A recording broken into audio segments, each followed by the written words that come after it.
বিসমিল্লাহির রহমানির রহিম। সুলতান Farhan কুইয়া school and college কর্তৃক আয়োজিত অনলাইন ক্লাসে নবম ও দশম শ্রেণীর শিক্ষার্থীদেরকে জানাই স্বাগতম। বাংলা দ্বিতীয় পত্রের সন্ধি বিষয়ক আলোচনায় আজকে যে সন্ধির প্রকারভেদ নিয়ে আলোচনা করা হবে, সেই সন্ধির প্রকারের মধ্যে ব্যঞ্জন সন্ধি নিয়েই আজকে আলোচ্য বিষয়। তাহলে আজকে আমরা ব্যঞ্জন সন্ধি নিয়ে আলোচনা করব। ব্যঞ্জন সন্ধি আমরা জানি ব্যঞ্জন সন্ধি হচ্ছে তৎসম শব্দের ব্যঞ্জন সন্ধি। এর পূর্বে আমরা বাংলা ব্যঞ্জন সন্ধি সম্পর্কে আলোচনা করেছিলাম। ব্যঞ্জন সন্ধি কাকে বলে? ব্যঞ্জন সন্ধি হচ্ছে তিন ধরনের। একটা হচ্ছে স্বরবর্ণের সাথে ব্যঞ্জন বর্ণের মিলনে যে সন্ধি হয় তাকে ব্যঞ্জন সন্ধি বলে। ব্যঞ্জন বর্ণের সাথে স্বরবর্ণের মিলনে যে সন্ধি হয় সেটা হচ্ছে ব্যঞ্জন সন্ধি। ব্যঞ্জন বর্ণের সাথে ব্যঞ্জন বর্ণের মিলনে যে সন্ধি হয় তাকে আমরা কি জানি? ব্যঞ্জন সন্ধি জানি। তাহলে স্বরবর্ণের সাথে ব্যঞ্জন বর্ণের মিলনে, ব্যঞ্জন বর্ণের সাথে স্বরবর্ণের মিলনে, অথবা ব্যঞ্জন বর্ণের সাথে ব্যঞ্জন বর্ণের মিলনে যে সন্ধি হয় তাকে আমরা ব্যঞ্জন সন্ধি জানি। এখন আমরা ব্যঞ্জন সন্ধির নিয়ম সম্পর্কে জানব। প্রথমেই আমরা স্বর ব্যঞ্জনে, স্বর যোগ ব্যঞ্জনে মিলনে যে ব্যঞ্জন সন্ধি হয় তার নিয়ম, অর্থাৎ স্বরধ্বনির পর ব্যঞ্জন ধ্বনি স, চ, ছ আসলে ব্যঞ্জনটি দ্বিত্ব হয়। যেমন এখানে এরকম হবে, ব্যঞ্জনটি দ্বিত্ব হয়। তাহলে আমরা স্বর ব্যঞ্জনে আমরা লিখতে পারি চ ছ, 1 যোগ 17 সমান সমান আমরা লিখতে পারি কি 1 পদ 17। এখানে এক অ অর্থাৎ স্বর একটা আসছে অ, এর পরে এখানে কি আসছে? স আসছে। উভয়টা মিলে কি হয়ে গেছে? চ স হয়ে গেছে। তাহলে আমরা বলতে পারি স্বরধ্বনির পর ব্যঞ্জন বর্ণ বা ধ্বনি, ব্যঞ্জন বর্ণ চ আসলে ব্যঞ্জন দ্বিত্ব হয়। যেমন চ স, যেমন আমরা বলতে পারি 1 যোগ 17 একচ্ছত্র। অর্থাৎ এই নিয়মটা একটাই, এটা শেষ। এর পরবর্তীতে আমরা এই নিয়মটাই যাব, ব্যঞ্জন যোগ স্বরবর্ণ।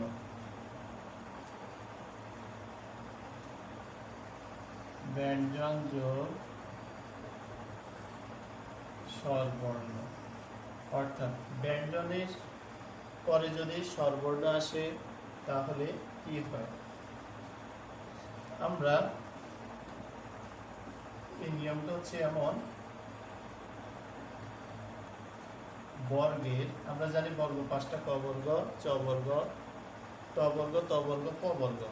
বর্গের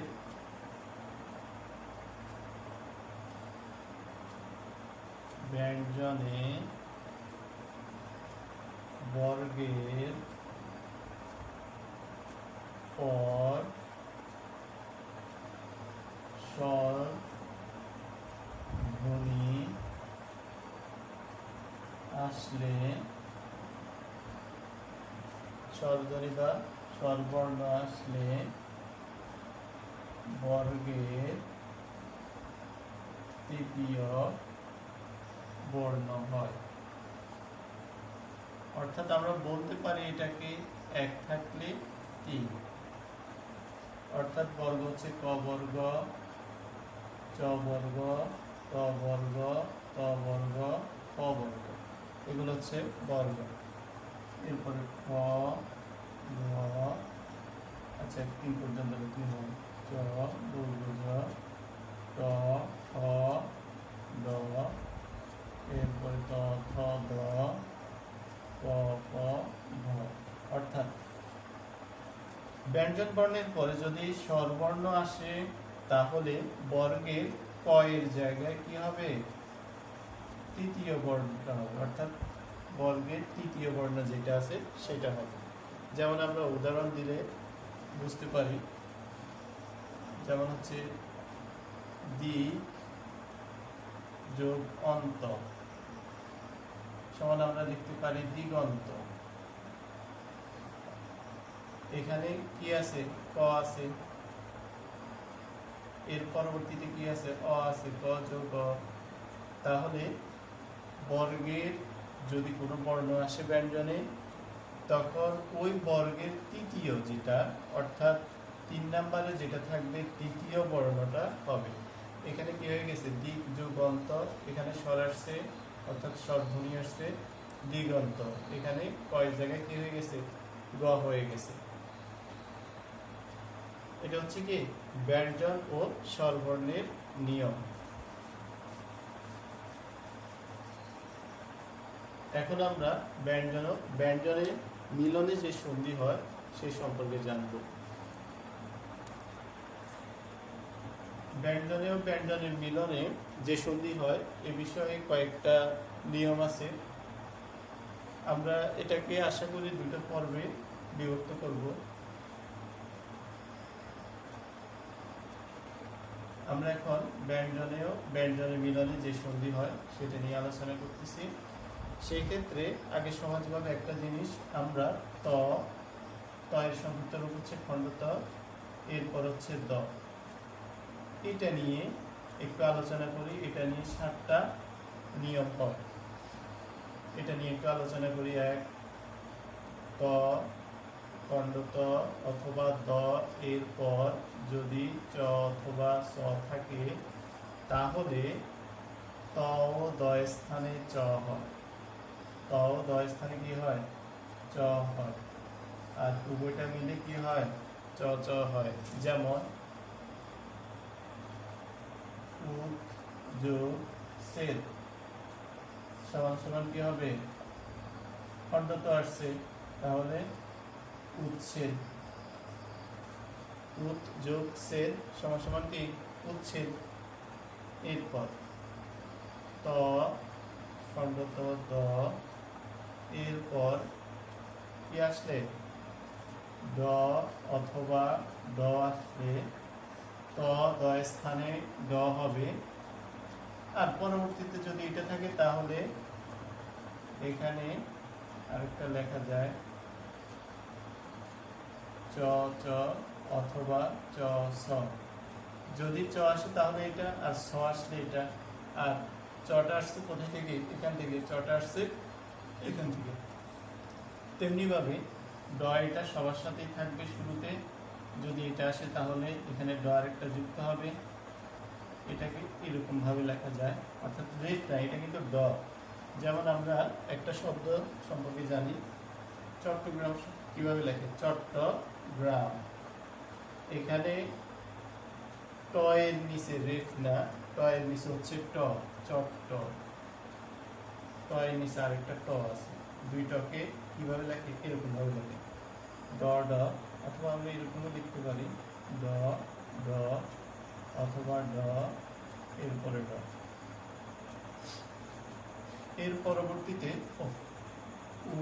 উদ্দিন, উদ যোগ দিন সমান সমান কি লেখা যায়? উদ্দিন। উদ যোগ দিন উদ্দিন। 3 ত খণ্ড ত এরপরে অথবা দ এরপর ন অথবা ম থাকলে নন্ন অথবা নম নম হয়। যেমন আমরা লিখতে পারি তন্ময়, তন যোগ ময় সমান হচ্ছে তন্ময়। তন্ময় এর পরবর্তীতে আমরা লিখতে পারি ত খণ্ডত অথবা এর পরে যদি ল আসে এখানে ন হবে। এর পরে যদি ল আসে তাহলে এখানে ল, আর এখানে ল ল, যেমন উত যোগ লাস সমান উল্লাস। উল্লাস, উত যোগ লাস সমান উল্লাস। এরপর আমরা দ্বিতীয়টাকে বলেছি খণ্ডত অথবা দয়ের পরে যদি বর্গীয় জ অথবা ঝ আসে তাহলে ক দয় স্থানে বর্গীয় জ হবে, আর এখানে জ জ অথবা বর্গীয় জ আর এটা ঝ হবে। যেমন উজ্জ্বল, উজ্জ্বল সমান উজ্জ্বল। উজ্জ্বল সমান উজ্জ্বল। পাঁচটা। 6 ত অথবা খণ্ডত অথবা দয়ের পরে যদি চ থাকে, তালব্যস্য থাকে তাহলে তালব্যস্যের স্থানে চ আর তদয়ের স্থানে চ হবে।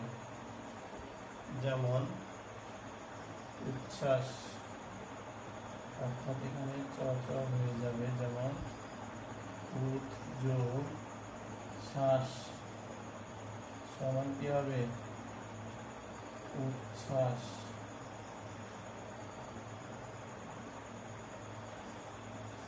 এখানে ত আর ধয়ের নিচে চ হবে, আর তালব্যস্য থাকলে তালব্যস্য বাদ দিয়ে কি হবে? স হবে। এটাই হচ্ছে নিয়ম। এর পরবর্তীতে 7টা নিয়ম। 7 নাম্বার ত অথবা ধ এর পরে যদি কি থাকে? হ থাকে, হ এর স্থানে দ হবে, আর এখানে দ হবে। যেমন এই দুইটা মিলে কি হবে? ধ হবে। যেমন উত যোগ ধার, উত যোগ ধার সমান হবে কি? উদ্ধার। তাহলে ত অথবা দ এর পরে হ অথবা দ থাকলে দ হবে। যেমন উত যোগ ধার সমান আমরা কি লিখতে পারি? উদ্ধার। আজকে এই পর্যন্তই। আল্লাহ হাফেজ।